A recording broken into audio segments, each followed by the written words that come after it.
Hello guys, all of you students, good morning. Please आप लोग का जीनियस क्लासेस या बोल सकते हैं पीके स्टडी ग्रुप में आपका स्वागत है। फिर से मैं आप लोगों के लिए वीवीआई सब्जेक्टिव क्वेश्चंस फिजिक्स का क्लास 10th का मैं लेके आया हूं, जो अक्सर तर पूछा जाने वाला सवाल में से एक है। सो गाइस, दर्पण, हाँ आप लोग सही सुना, दर्पण बहुत जबरदस्त क्वेश्चन इससे पूछा जाता है। तो दर्पण आप समझेंगे। तो दर्पण क्या है बुआ जी, आप लोग बता सकते हैं? दर्पण क्या पढ़ना है? दर्पण। अब बात आती है कि दर्पण होता क्या है। तो पहले मैंने आज दर्पण स्टार्ट किया, तो दर्पण को समझते चलेंगे, इसकी पार्ट्स को समझते चलेंगे। सो दर्पण का मतलब इंग्लिश में इसको कहते हैं मिरर, MIRROR शायद होता है मिरर। क्या बोलते हैं? मिरर। तो आखिर दर्पण होता क्या है? तो दशा चिकनी एवं चमकीली सतह, वैसा चिकनी एवं चमकीली सतह जिस पर परिवर्तन जो हो, क्या हो? परिवर्तन, नियमित परिवर्तन हो, जिस पर नियमित परिवर्तन होता है उसे दर्पण कहते हैं। यानी दर्पण का डिफिनेशन अगर जो दें तो पता चलेगा, वैसा चिकनी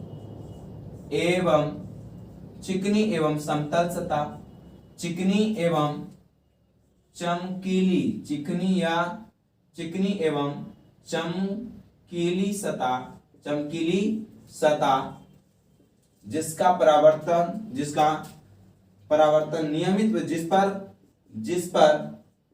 पर नियमित परावर्तन होता है, जिस पर नियमित परावर्तन होता है उसे दर्पण कहते हैं।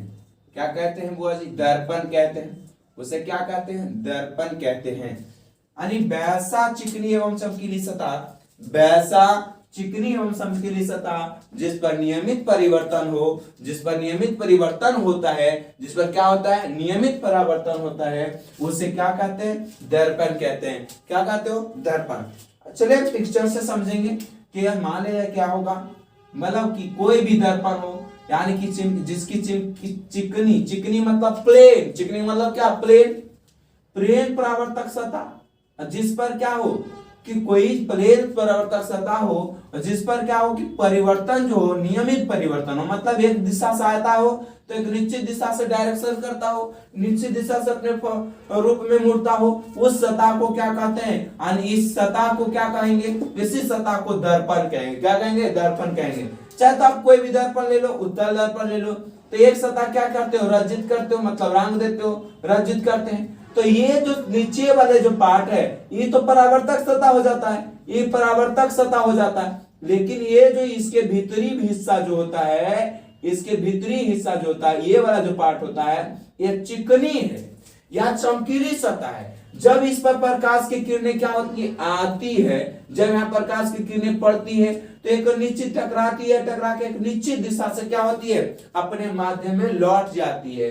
अतः यह जो जहां से लौटती है, यानी यहां से ये सतह से लौट रही है, इसी सतह को दर्पण कहते हैं। इस सतह को क्या कहते हैं? दर्पण कहते हैं। क्या कहते हैं? दर्पण। तो आप इस सतह को क्या कहते हैं? दर्पण कहेंगे। क्या कहेंगे? दर्पण कहेंगे। बातें समझ में आ रही गाइस? हम जानते हैं कि आपको बातें बहुत अच्छे से समझ में आता होगा। प्लीज अगर जो आता होगा तो मजे से बने रहिएगा। अब यहां से समझेंगे कि दर्पण क्या होता है, ये तो जान लिए, लेकिन अब दर्पण का कितने रूप होते हैं ये जानेंगे। तो दर्पण जो होता है गाइस, दर्पण जो होता है, दर्पण दो होता है। क्या होता है? दर्पण कितने होते हैं? दो। पहला होता है समतल दर्पण, समतल दर्पण होता है। क्या होता है? समतल दर्पण होता है। और दूसरा जो होता है गोलीय दर्पण होता है। क्या होता है? गोलीय दर्पण होता है। क्या होता है? गोलीय दर्पण होता है। समतल दर्पण होता है और एक गोलीय दर्पण होता है। क्या होता है? समतल दर्पण और गोलीय दर्पण।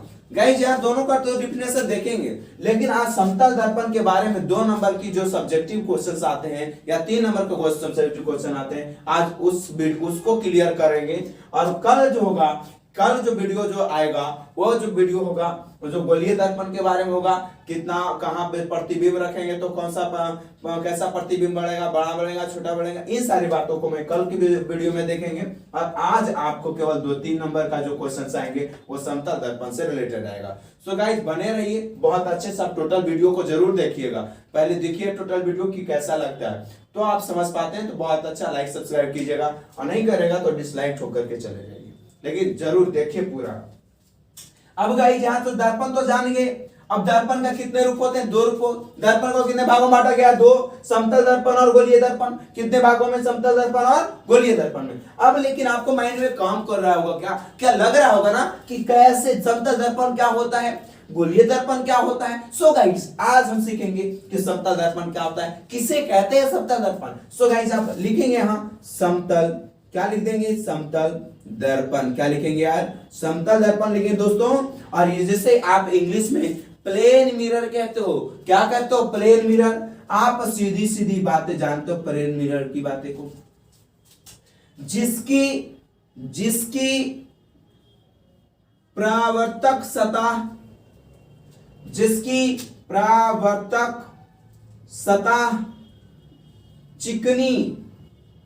चिकनी एवं सपाट हो, जिसकी परावर्तक सतह क्या हो, चिकनी एवं सपाट हो, जिसकी परावर्तक सतह चिकनी एवं सपाट हो, उसे क्या कहते हैं, उसे समतल दर्पण कहते हैं, उसे समतल दर्पण कहते हैं, उसे समतल दर्पण कहते हैं। मान लीजिए देखिए आईना को आप जो घर में ताकते हैं, फेस को जो सरा सोचिए, अपना अंदर की बात को नहीं ताकते हैं, आप रोज कंघा करके आते वीआईपी बंद करके, वो जरा देखिए आप जहां फेस को देखते हैं एकदम स्क्रीन लाइट लगाते रहते हैं एकदम जबरदस्त से। अब बात आती है जो स्क्रीन लाइट लगा रहे हैं तो फेस देख देख कि हमको तो बड़ा स्मार्ट बन रहे हैं जी, तो आप इसमें स्मार्ट बनिए, पढ़ाई में स्मार्ट बनिए, मजा आएगा जी, है ना। तो आप इस जो देखते हैं उसमें दबलिया में चिपका हुआ होता है, सोजनिया चपटा नहीं रहता है एकदम चौड़े से, है ना। तो उसी तरह का जो ये जो मिरर जो होता है जहाँ फेस देखते हैं वो समतल दर्पण होता है। उसी की बात देखिए यहाँ पिक्चर में बनाया हूँ, इस प्रकार की दर्पण को आप समतल दर्पण कह सकते हैं। इस प्रकार के दर्पण को क्या कहते हैं, समतल दर्पण कहते हैं। यहाँ पर अपना क्या करते हैं, अपना फेस को देखने में मजा, आप यहाँ इस तरह का क्या कर सकते हैं, फेस को देखते हैं जी, है ना, फेस को देखते हैं, इसकी फेस को, ये क्या है आपका समतल दर्पण हो गया। क्या है, समतल दर्पण हो गया गाइस, क्या हो गया, समतल दर्पण। तो समतल दर्पण क्या होता है, समतल दर्पण क्या होता है आप समझ में आ रहा है। समतल दर्पण देखिएगा कि समतल दर्पण क्या होता है, जिसकी परावर्तक सतह चिकनी एवं सपाट हो, मतलब इस रूप में हो जहां आप घरों में आईना देखते हैं उस प्रकार का हो, या वही तो होता है ना, तो उसे क्या कहते हो कि समतल दर्पण कहते हो। क्या कहते हो, समतल दर्पण कहते हो। Clear guys. अब हम जान लेंगे कि इसको भी जान लेंगे कि गोलीय दर्पण क्या होता है, समझ गए नहीं, यहाँ गोलीय दर्पण जान लेंगे कि क्या होता है। तो आज यहाँ गोलीय दर्पण जान लीजिए कि क्या होता है, गोलीय दर्पण क्या होता है, गोलीय दर्पण। गोलीय दर्पण क्या होता है, क्या होता है, सर्कुलर मिरर बोल सकते हैं। गोलीय दर्पण क्या होता है, गोलीय दर्पण किसे कहते हैं, क्या कैसे कहते हैं गोलीय दर्पण, तो समझिएगा। गोलाकार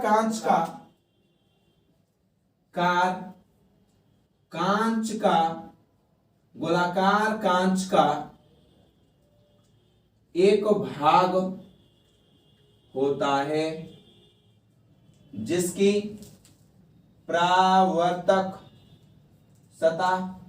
परावर्तक सतह नियमित हो, जिसकी परावर्तक सतह क्या हो, नियमित हो, उसे गोलीय दर्पण कहते हैं, उसे गोलीय दर्पण कहते हैं, उसे क्या कहते हैं, गोलीय दर्पण कहते हैं। समझिएगा गाइस, गोलीय दर्पण क्या होता है, गोलीय दर्पण क्या होता है, गोलाकार कांच का एक भाग होता है।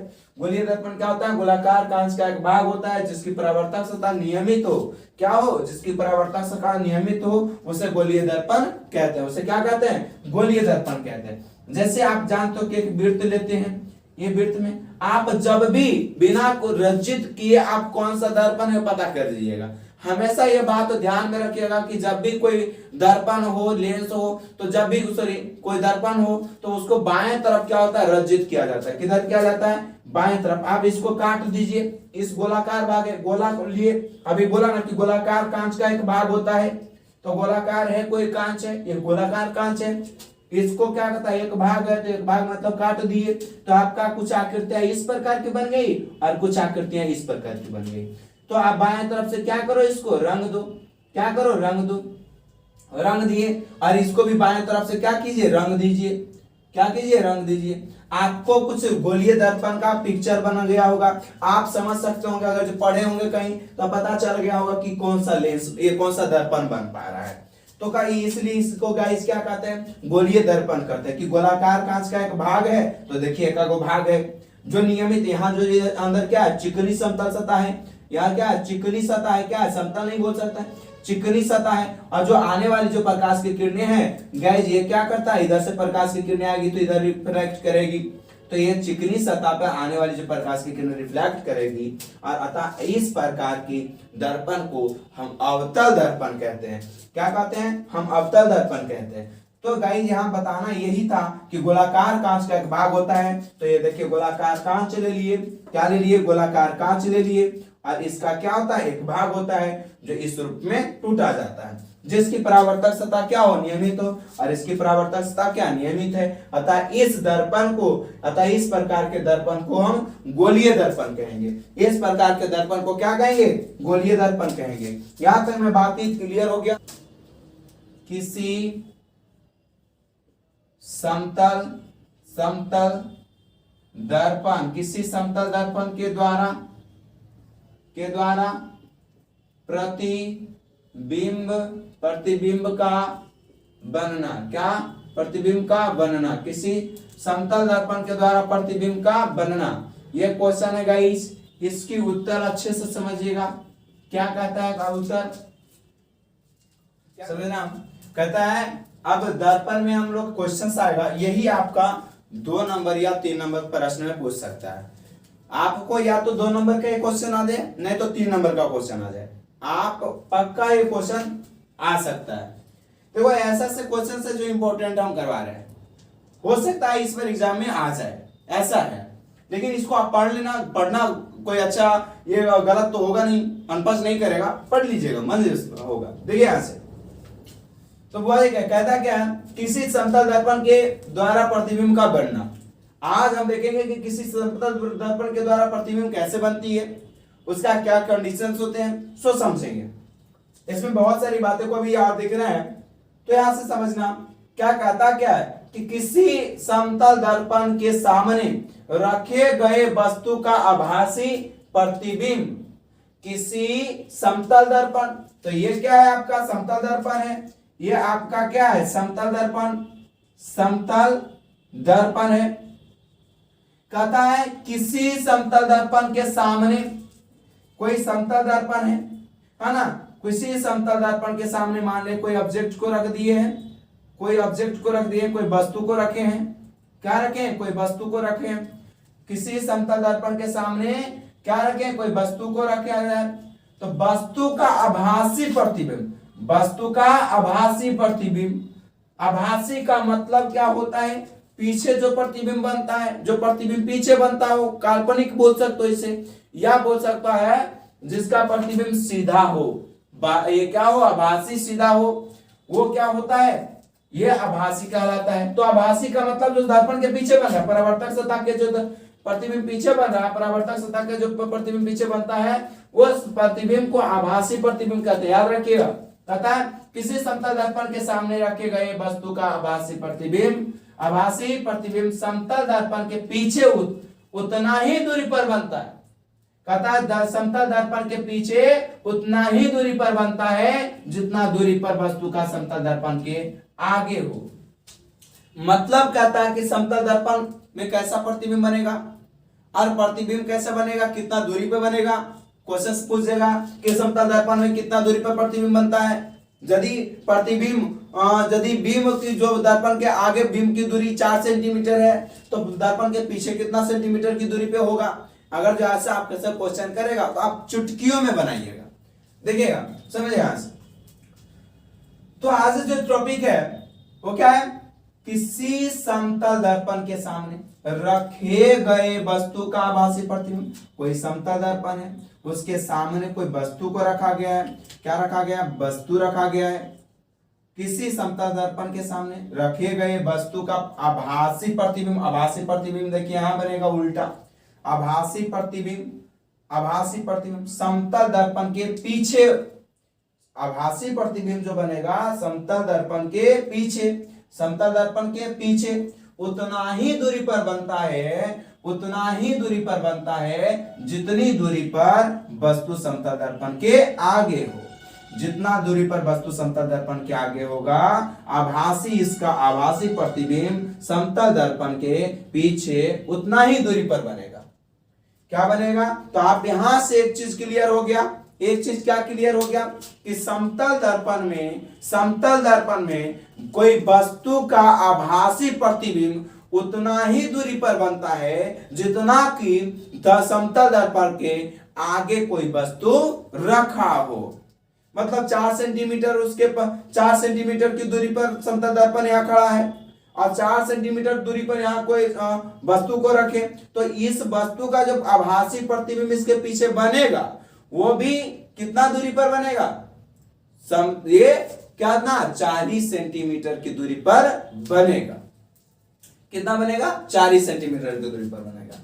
ये आप यहां पता चल गया कि कितना दूरी पर कहां समतल, क्या प्रतिबिंब समतल दर्पण में बनता है, तो आपको क्वेश्चन आएगा यहां बनता है कितना। मान लिया इधर 4 सेंटीमीटर समतल दर्पण के आगे कोई जो वस्तु 4 सेंटीमीटर पर रखा है, तो आभासी प्रतिबिंब कितना सेंटीमीटर पर बनेगा, तो आपका आंसर होगा 4 सेंटीमीटर पर। चूंकि देखो जितना दूरी डी दूरी पर यहाँ लिए, यहाँ देखिए डी दूरी पर लिए कि समतल दर्पण के आगे कोई वस्तु डी दूरी पर रखी हुई है, तो इसका पीछे जो दर्पण बनेगा यानी जो आभासी प्रतिबिंब बनेगा वो भी कितना पर बनेगा, आभासी प्रतिबिंब को यहाँ देखिए नहीं डिनोट कर पाएंगे, है ना। आप यहाँ समझ जाइएगा कि यहाँ जो डिनोट किया गया आभासी प्रतिबिंब है, क्या है यहाँ देखिए जो डिनोट किया गया प्रतिबिंब आपको दिख रहा है यहाँ ब्लैक पेन से, देखिए ये मिला हुआ है, ये जो मिल रहा है ना ये वाला पार्ट, ये ऐसे ऐसे जो मिल रहा है, ये जो ऐसे मिल रहा है, ये जो प्रतिबिंब बन रहा है आभासी प्रतिबिंब बन रहा है। ये जो प्रतिबिंब बन रहा है क्या बन रहा है, आभासी प्रतिबिंब बन रहा है।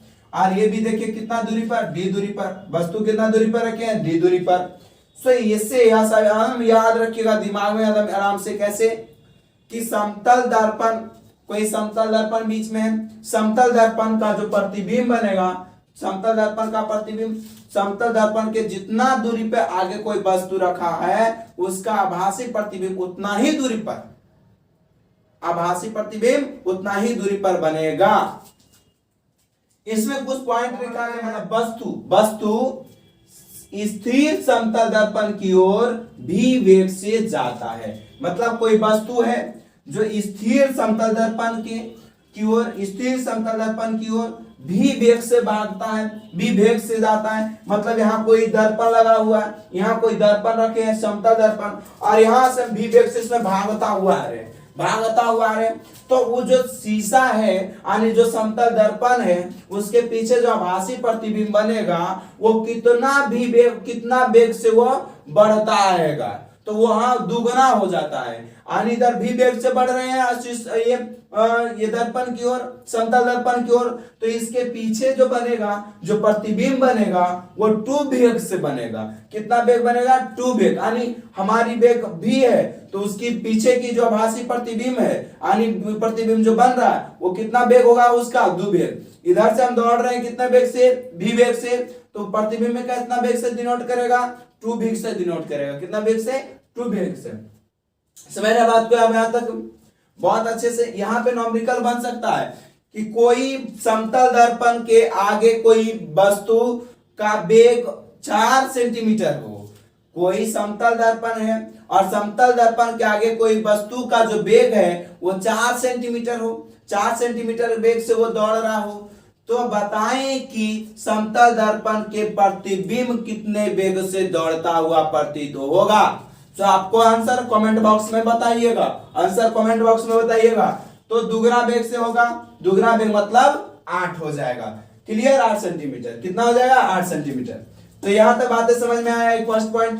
अब इस सेकेंड पॉइंट देखिएगा, यहाँ एग्जांपल दे दिया गया कि एक व्यक्ति स्थिर समतल दर्पण की ओर 4 सेंटीमीटर की ओर 4 सेंटीमीटर या 4 प्रति सेकंड के वेग से जा रहा है, तब उसका प्रतिबिंब उस व्यक्ति की ओर वेग से यानी दुगना वेग से क्या होगा, वेग से आएगा, जाएगा। कितना वेग से जाएगा, दुगना वेग से जाएगा, यानी 4 दूनी की 8 मीटर, 8 प्रति सेकंड, मीटर प्रति सेकंड से आएगा। क्लियर। अब देखिएगा, स्थिर व्यक्ति की ओर एक समतल दर्पण को 4 मीटर से खिसकाता है। मतलब अब देखिए, पहला कंडीशन था कि दर्पण को स्थिर रखे और वस्तु को उसके आगे गति करवाए। तो अगर जो वस्तु भी वेग से गति करता है तो दर्पण में जो प्रतिबिंब बनता है वो दुगना वेग से गति करेगा। लेकिन दूसरी पॉइंट ये दिमाग में रखिएगा कि अब वस्तु स्थिर है, क्या है, वस्तु स्थिर है, और इसे भी वेग से यदि आईना को खिसकाया जाएगा वस्तु की ओर, यदि दर्पण को, यदि समतल दर्पण को भी वेग से वस्तु की ओर खिसकाया जाएगा, तो इसमें जो दोनों की दूरियां होगी वो बराबर रहेगा। क्या होगा, बराबर रहेगा। याद रखिएगा, क्योंकि अब दर्पण एक खसक रहा है तो जितना दूर की इसकी डिस्टेंस होगी उतना ही ना बताएगा। क्लियर बात है, समझ में आ रहा है। तो वही कहता है कि स्थिर व्यक्ति की और एक समतल दर्पण 4 मीटर वेग से खिसकाता है तो व्यक्ति का प्रतिबिंब व्यक्ति की ओर 4 मीटर वेग ही खिसकेगा। मतलब जितना से खिसकाएगा उतना ही सेंटीमीटर की गति से वो खिसकेगा। मतलब इधर से खिसका रही है तो प्रतिबिंब भी उतना ही मीटर की ओर खिसके, वस्तु भी उतना ही और खिसकेगा। ऐसा प्रतिबिंब में डिनोट होगा। Clear guys. तो यहां से 2 ऑब्जेक्टिव पूछ सकता है या न्यूमेरिकल दोनों पूछ सकता है। यहां से आप ध्यान रखिएगा। अगर जो वीडियो अच्छा लगे और नहीं अच्छा लगा तो कमेंट करके बोलिए जरूर। ठीक है गाइस, यहां तक बस बात समझ में आ रहा है। तो यहाँ पूरी अच्छे से समझ में आया होगा, मैं उम्मीद करता हूँ। इसके साथ साथ में जो है समझिएगा, उसी से समतल दर्पण से आपसे ऑब्जेक्टिव क्वेश्चन पूछ सकता है। क्या पूछेगा कि भाई समतल दर्पण में कैसा प्रतिबिंब बनता है, तो आभासी या काल्पनिक बनता है। कैसा आकृतियां कैसी होती है, तो उसकी सीधी आकृति होती है। साइज क्या होता है, तो वस्तु का और प्रतिबिंब की साइज दोनों बराबर होता है। यानी दूरी क्या होता है, तो वस्तु दूरी और प्रतिबिंब दोनों क्या होता है, बराबर होता है। तो इसलिए क्वेश्चन है यहाँ देखिए कि समतल दर्पण में बना प्रतिबिंब कैसा होता है। क्वेश्चन क्या होता है, पहले क्वेश्चन दिया कि समतल दर्पण में बना प्रतिबिंब कैसा होता है, तो पहला देखिएगा उत्तर है बहुत सारा, इससे ऑब्जेक्टिव बन सकता है। 1-2 क्वेश्चन आ जाएगा अगर जो आता है तो। काल्पनिक का भी आभासी, क्या कैसा प्रतिबिंब बनेगा, काल्पनिक आभासी बनेगा, सीधा बनेगा, साइज बराबर होगा और दूरी भी बराबर होगी। दूरी मतलब प्रतिबिंब दूरी और वस्तु दूरी भी बराबर होगी। हेलो गाइस, अगर जो आप लोगों को ये बहुत अच्छा लगा होगा, तो आपको अच्छा लगा हो तो लाइक, कमेंट और सब्सक्राइब करना ना भूलें दोस्तों। और इस तरह का कंटिन्यू वीडियो पाने के लिए चैनल को सब्सक्राइब जरूर करना पड़ेगा, ताकि आपके पहले मोबाइल पे नोटिफिकेशन मेरी जा पाए दोस्तों। सो गाइस, अगर जो जरा सा भी अच्छा लगा होगा आप वीडियो को बने रहिए। सो जय हिंद दोस्त, हैप्पी